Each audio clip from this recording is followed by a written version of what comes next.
Aujourd'hui, à notre vidéo, cette fois-ci, on va parler d'un MacBook Pro A1989 qui démarre, mais il est très lent et les ventilos tournent à fond. Donc, c'est un MacBook que j'ai acheté récemment. Donc, je vais essayer de voir si je peux le réparer. Parce que sinon, à part cette souci-là, il y a pas. En fait, il est fonctionnel. De ce que j'ai vu, il avait pris l'eau. D'après aussi ce que la personne qui me l'a vendu m'a dit. Donc, on va le démonter et on verra qu'est-ce qu'on peut faire. Donc la batterie était enlevée, on va enlever tout ça. J'ai vu qu'il était nettoyé à cet endroit-là. Je vais essayer de voir si je trouve quelque chose qui peut me dire pourquoi il fait ce qu'il fait. Je vois que les vis sont un peu abîmées sur cela. Euh, Vous pouvez regarder dans la description, j'ai fait une petite liste avec les tournevis qui vont bien de chez Wera pour ce type de Mac. Je sais que c'est un peu de n'importe quoi chez Apple, mais c'est comme ça, on fait avec. Donc on voit là ici, on a un T5, un Torx 5, et là ici on a des Torx 3. Faut pas essayer de les ouvrir. Hop. Regardez ce qui se passe si on les ouvre avec une tournevis qui va pas. Hop. Regardez comment on les abîme. Et celle-là encore, il n'est pas trop abîmé. Vous voyez. Heureusement à l'intérieur, il va encore bien. On va essayer de voir notre tournevis. Là, hop, vous voyez, hop, elle rentre jusqu'au fond.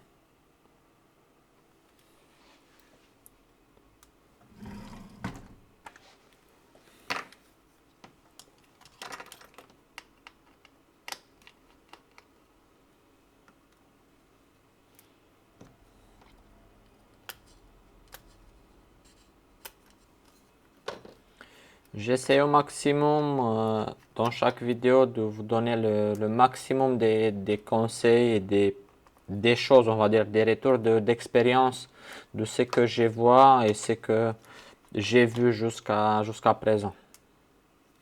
Le but, c'est que ça vous aide et vous, de votre côté aussi, vous pouvez soit réparer vous-même ou au moins, vous voyez si vous êtes en particulier, au moins vous voyez de quoi il s'agit quand on répare un Mac. Avant d'aller plus loin, les symptômes qu'on a ici aujourd'hui, ils peuvent s'expliquer de plusieurs manières. Dans notre cas, on voit clairement que l'appareil il a pris l'eau à un moment donné. Et ça peut être le raison pour laquelle il tourne à fond et il se met en défaut. Donc il est hyper lent. Une autre raison pour cela, ça peut être le trackpad qui est mauvais ou qui a pris l'eau ou d'autres choses. J'ai pas vérifié le trackpad parce que j'ai pas vu des choses qui vont mal à ce niveau-là. Donc je vais aller regarder directement sur la carte au niveau de l'endroit où il a pris du liquide pour voir si on a on va dire, si on a un indice envers cette panne. Est-ce qu'il y a quelque chose à cet endroit-là qui peut déclencher notre panne? Donc on a notre CD3215, ok. Il n'y a pas d'autres choses qui sont mal là-bas.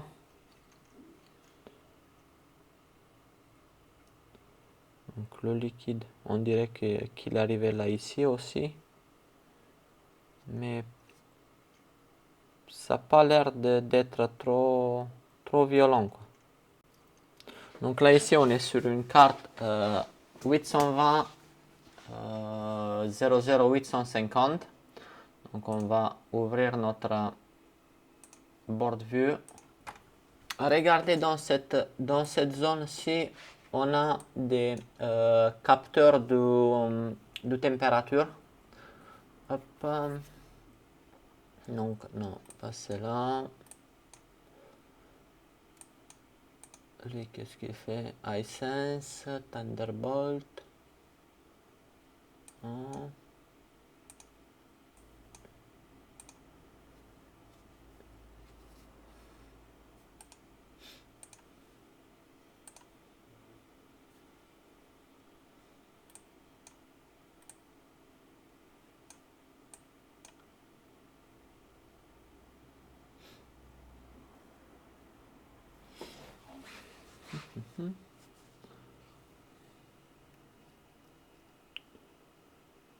Donc là ici, de ce que je vois, on a l'accélération sensor. Donc lui par contre, il peut engendrer un problème comme celle que nous on a. Hop, on verra bien. Hop. Donc vu qu'il a été vu qu'il a été touché par le liquide, on va l'enlever pour voir qu'est-ce que ça donne à cet endroit-là. Parce que ça s'explique pas sinon pourquoi il fait tout ça.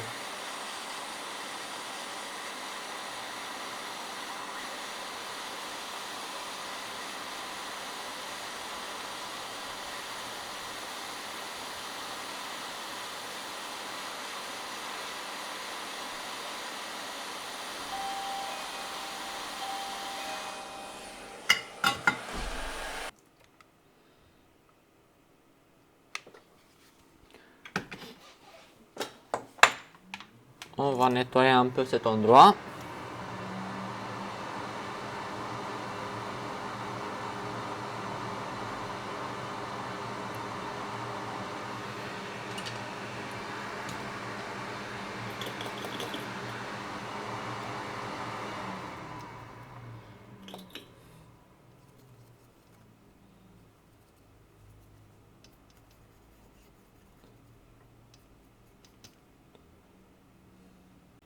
Une autre méthode qu'on pourrait identifier en fait si c'est un problème de sensor, ce sera de le démarrer en mode diagnostic et faire un diag via internet. Le seul souci avec cela, c'est que ça prend énormément de temps.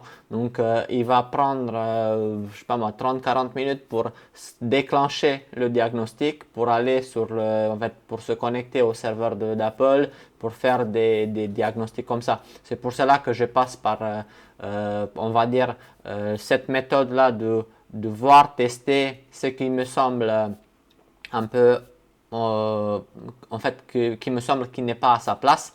Et par la suite, on va vérifier. Donc là, je vais prendre les mesures en mode diode sur notre carte et je vais les comparer avec une autre carte que j'ai ici. Ce sera les pins 1 jusqu'à 8. Les autres, c'est des ground, donc ça ne sert à rien de les mesurer. Donc ça m'aide et ça m'assure que on va dire sur la carte, on est OK. Par exemple, les composants qui sont là. Bon, c'est rien de 100% sûr, mais ça nous donne déjà des valeurs qu'on peut comparer. Donc pour faire la même comparaison sur notre carte donneuse, pareil, on va enlever la puce pour ne pas qu'on n'a pas des interférences par rapport à cela. Donc si on fait des mesures en mode diode, il faut s'assurer qu'on a les mêmes composants dans le circuit. Il ne faut pas avoir moins de composants sur notre circuit qu'on teste, ou plus des composants, parce que ça peut avoir une grosse influence sur notre lecture ou sur notre prise de mesure. Donc on va prendre un par un, ce sera plus facile là maintenant parce qu'on va comparer. Donc le pin numéro 1, on doit, en fait, sur notre carte on a 0,451.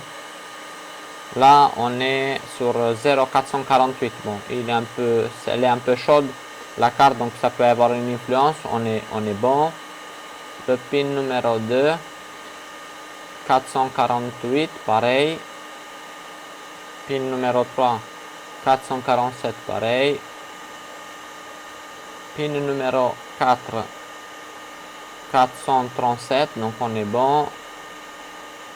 Pin numéro 5, 439, on est bon, on est prêt. Alors, 438 pour le 6.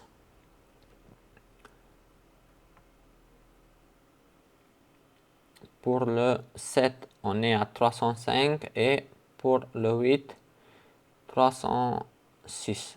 Donc, on est bon. Donc, là, on est... hop. Donc là, sur ce circuit-là, on a l'air d'être OK par rapport aux valeurs qu'on a comparées avec les autres. On va essayer de voir. Je vais récupérer en fait le composant que j'ai pris depuis ma cardonneuse. Je vais le mettre là. Je vais démarrer la machine pour voir si on est toujours sur la même chose.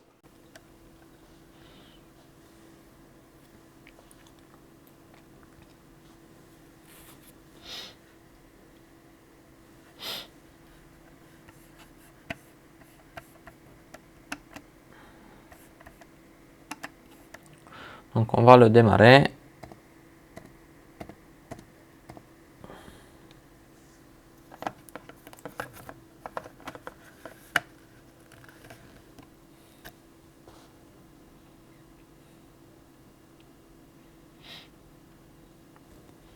Donc notre ordinateur démarre. Pas de souci. C'est tout pour cette vidéo. J'espère que vous avez appris quelque chose et à la prochaine.